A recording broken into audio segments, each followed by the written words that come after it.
Tonight on Southwest Local News, the state opposition leader pledges to ensure Southwest voices are heard if elected. Welcome news for parents as an indoor play centre in Warrnambool is given the green light. A pledge for Hamilton's base hospital to receive a $45 million cash injection. And in sport, Dennington Football Netball Club continues to soldier on despite a tough year on and off the field. Live from Silver Ball Studios in Warrnambool, this is Southwest Local News with Liam Fitzgerald. Good evening. The roads may have been in a poor state, but they were familiar ones for Victorian opposition leader Jess Wilson. The MP made the journey to the southwest on Sunday for her party's official roads policy launch on Monday in Warrnambool. And while the state capital is 3 hours away, the opposition leader believes her ties to the southwest give her good knowledge of the needs of the community. Speaking to Southwest Local News, Ms Wilson said she was keen to have the voices of the southwest heard. Yes, well, my husband is from Portland and we're heading up there shortly. My father-in-law still runs a small business up there, Sweetwater Aquatics, and so we're going to drop in and say hi to him. But it's a part of the world that I know really well and that I see, have to travel on these roads and I see the disrepair that they're in. And obviously you're in tune then to a lot of not just the roads but other issues down this way? Yeah, I hear it regularly, of course through my own connection, but through Roma and Richard as well, whether it's the issues with the V-line service here, the lack of investment in healthcare, just this sense of neglect for regional Victoria that we hear consistently right across the regions. And I know Victorians in this part of the world have had enough, and I'm here to listen. I'm here to earn their trust in advance of the election and outline our plan and solutions to fix this state and deliver it the fresh start it needs. The approval of a planning permit has young families in Warrnambool excited about a new venture. The Play Centre today confirmed Warrnambool City Council had given its planning permit a tick. The Play Centre will be built on a block of land on Horn Road. It's hoped the facility will be ready by the end of the year. The Play Centre has been billed as a fun, safe, entertaining indoor play space and cafe for families to enjoy all year round.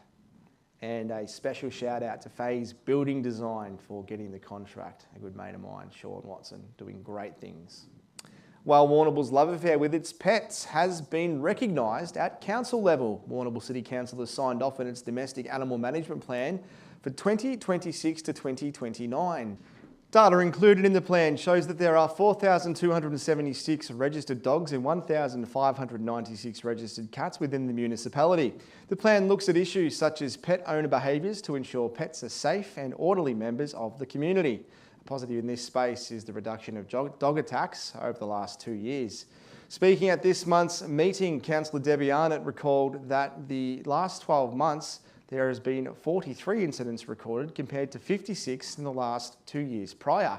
So the domestic animal management plan provides a clear and structured framework for how council manages dogs, cats and other domestic animals. It covers areas such as responsible pet ownership, registration and community safety. I feel the plan balances the need of animal welfare with public safety while ensuring that pets remain a part of the community while minimising risk and disruption for residents. It'll be a blast from the past for Southwest audiences that turn out to the Warrnambool Library on July 22nd.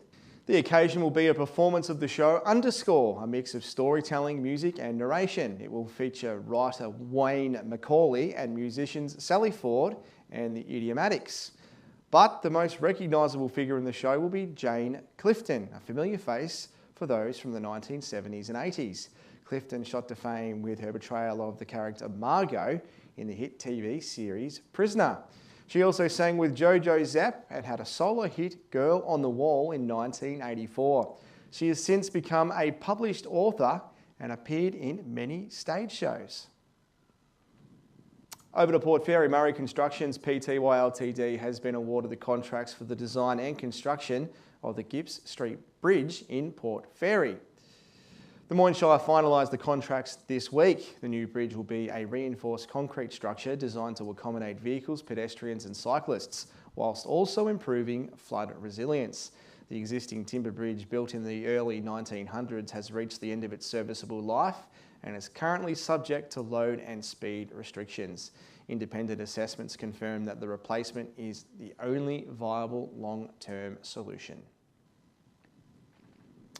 A road trip from the southwest to Melbourne could be completed in quicker time if the state election goes the way of the Liberal National Coalition. Opposition leader Jess Wilson has announced that if elected, the coalition will lift the speed limit on the Princes Freeway from 100 to 110. This would apply between Colac and Laverton. This section of road has been duplicated for a number of years. Lower limits will remain in place throughout areas like Winchelsea. The change would bring the Princes up to the same standard motorists expect on the Hume, Calder and Western freeways. Finally, recreational spaces in Casterton and Hayward are about to get an upgrade. The state government's Tiny Towns funding includes allocations for Island Park in Casterton and the Hayward Skate Park. At Island Park, funding will be used to help resurface and upgrade the existing Northern Access Road and informal car parking area at Oval 1. Funding will also go towards the installation of a new accessible public toilet at the Hayward Skate Park, along with a pathway connecting the facility to the existing path network. That's all in general news. Sport is next before your midweek 3-day forecast. This is Southwest Local News. Back soon.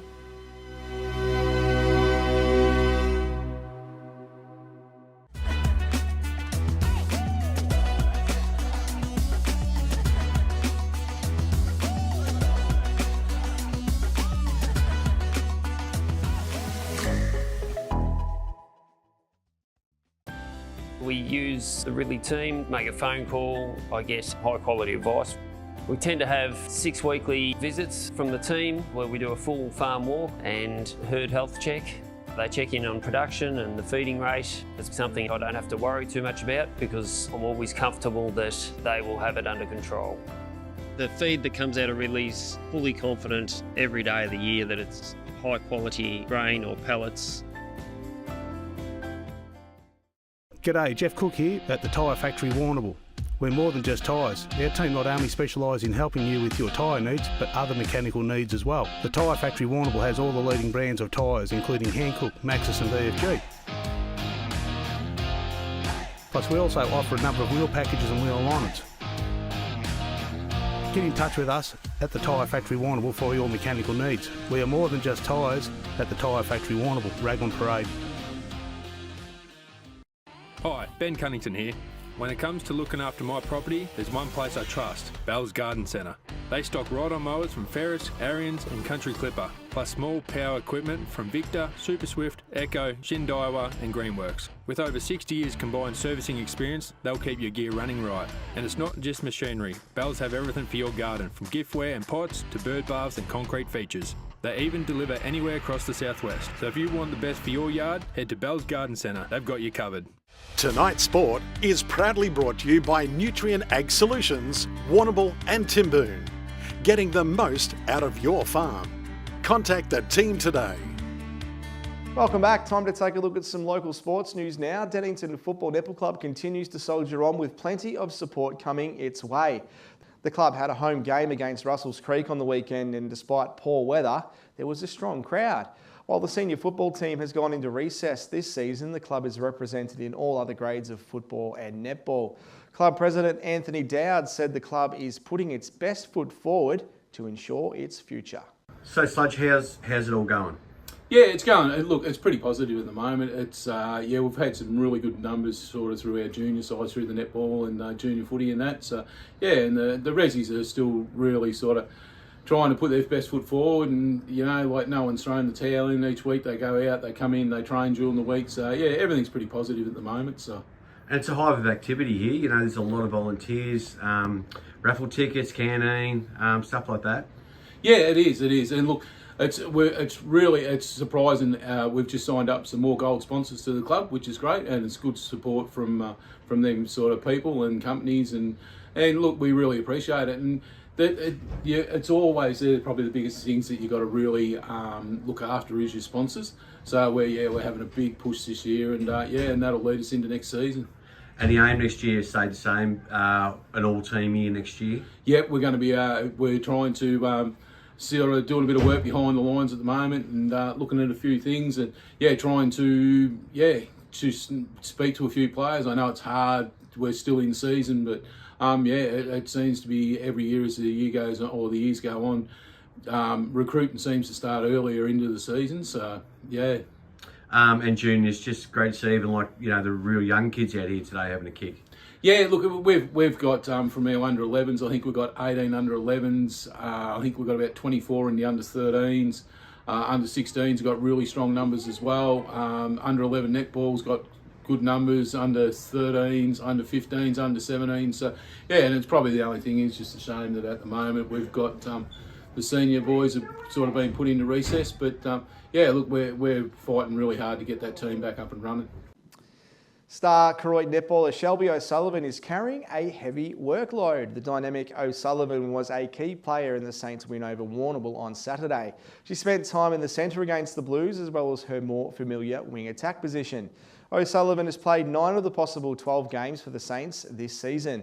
She is also juggling a busy netball schedule with her time at the Saints, adding to playing for her school, Geelong College, as well as being in the Geelong Cougars program. The 2025 Koroit Premiership player says she was always keen to play as much as she could for the Saints. This year I've been doing school netball obviously for college, and then also playing with the Cougars under 19s.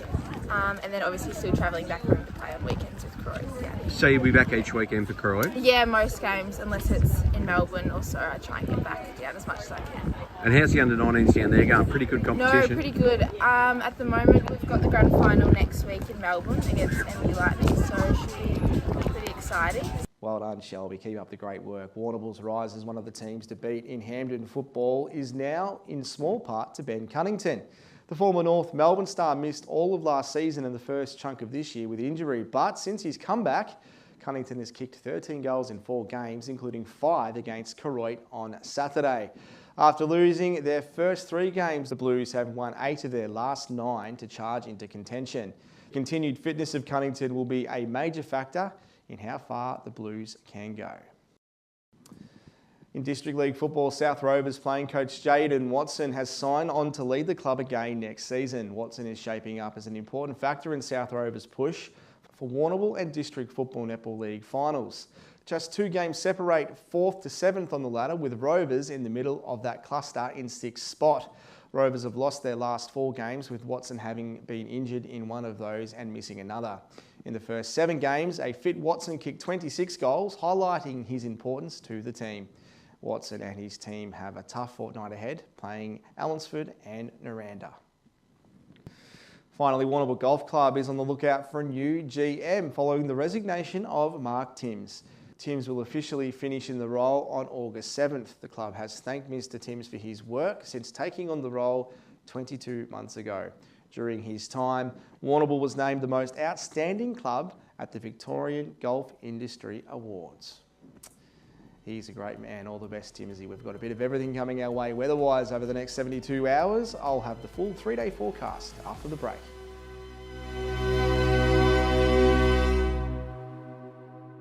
At ASAP Local Plumbing, we know that when it comes to your home or business, you need a team that gets the job done right the first time. From expert hot water system installations to full septic tank and drainage solutions, we handle the heavy lifting so you don't have to. We're your go-to, trusted professionals for water quality and filtration. Get in touch today to book a quote or visit our website. ASAP Local Plumbing, your local plumbing experts. Lava Street Veterinary Clinic on Raglan Parade is a caring, family-run clinic offering exceptional care at affordable prices. We're the only clinic in Warrnambool dedicated to small animals: paws, feathers, scales and fins. For over 40 years, our family tradition has been our commitment to your pet's wellbeing. With a purpose-built facility and the latest technology, we provide gold standard care. From community desexing days to special offers each month, experience the difference at Lava Street Veterinary Clinic. B&B Furniture Plus now stock a range of adjustable beds. They have mobility aids to help you live your life to the fullest, and lift chairs for the best in comfort. B&B Furniture Plus is locally owned at 203 Lava Street, Warrnambool. Through the race and out onto the arena, here is the toss. Tom gets the first possession, quick pass to Brett, drops the sitter, play on down the corridor, a cracking effort by Sam. Down the line to Tim with a sizzler, a turnover from Michael. Rachel gets it back, a chip kick to Charlotte, shakes off the tackle, back down the line to Sam, stacks on the mill, but he gets it out to Brett, he spins and bags a goal. Kerman's Hamburgers for the win, a fan favourite since 49. Tonight's weather report is proudly brought to you by Anchor Point Retirement Village. New homes are being built now. Book a tour today. Welcome back. Let's take a look at what the weather has in store for us over the next 3 days across the region. First to Port Fairy, Thursday showers easing, a low of 9 with a top of 14 with west-southwesterly winds. Friday mostly sunny with a crisp start, a low of 6 degrees, expecting a top of 15 with light winds. Saturday cloud increasing with late drizzle, a low of 9 with a top of 14 with northerly winds up to 25 k's an hour. Up to Mortlake, keep the heaters clicking over in Mortlake. We are looking at a very frosty start tomorrow morning, dropping all the way down to a chilly 2 degrees. The silver lining, beautiful crisp sunshine once that frost burns off, carrying right through to a spectacular Friday. 13 tomorrow, 15 on Friday and 14 on Saturday.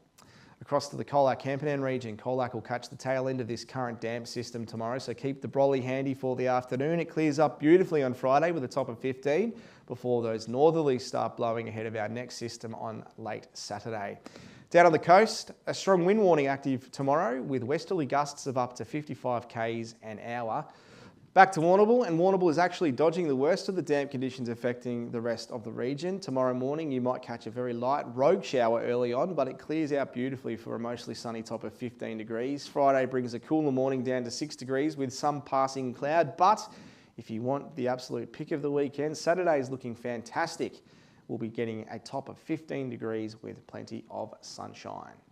And that's it from your Southwest Local News team for your Wednesday night. Thank you very much for tuning in. If you missed the bulletin, it will be available to watch on demand shortly on Facebook or on southwestlocalnews.com.au. The full bulletin will also be broadcast tomorrow morning on 3Way FM. Until I see you again on Friday night, have a great night and a happy Thursday. Good night.